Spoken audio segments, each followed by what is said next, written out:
On any given day, more than 2 million people are behind bars across the United States. That's the highest percentage for any country on earth. But for the convicted offenders, their sentences don't always end with release from prison. Life on the outside is incredibly difficult to navigate. CCTV's Roza Kazan has insight into what happens after freedom. Hey, everyone. Come in. A modest studio in the west of Chicago, a tiny space barely big enough to move around, that still means a whole lot for Dwayne Ingren. You have a sense of being, have a sense of having something.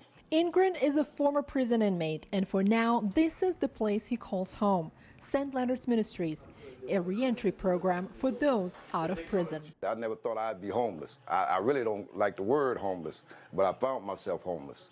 They call it transitional housing, where residents can learn what may seem like the most basic of things. We want to teach them about budgeting his money, the importance of paying bills. We look at guys that never had an apartment in their life, never know what it was to sign a lease until they came here. Here, they believe a combination of free housing, food, counseling, and career training can be a springboard to a new life. They come here to get the help and the tools that they need to be successful and not return to prison, not return to drugs, and to be a productive member of society. But the reality is more than half of former inmates in the United States are reincarcerated within 3 years after their release. Yes, how you doing, Theo? Walter Boyd believes the stigma of having a criminal record explains why so many former prisoners fail to rejoin the mainstream. There are many employers who will not knowingly hire someone with a criminal record. There are barriers to prevent people, once you have a conviction, from pursuing certain professional licenses. In fact, most U.S. job applications have a little box that must be checked if an applicant has been convicted of a crime. 10 minutes till group, 10 minutes till group. This is Sheridan Correctional Center, one of only 2 prisons in Illinois dedicated to helping prisoners with addiction. You got this piece of paper here?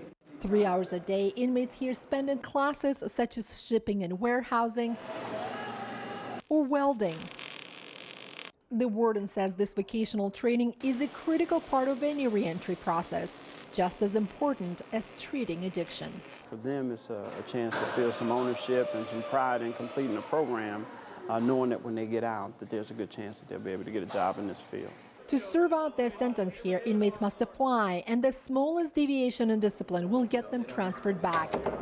For many, it was a life-altering choice. If I was in another facility, I wouldn't have been thinking positive, or I wouldn't have been working to better myself.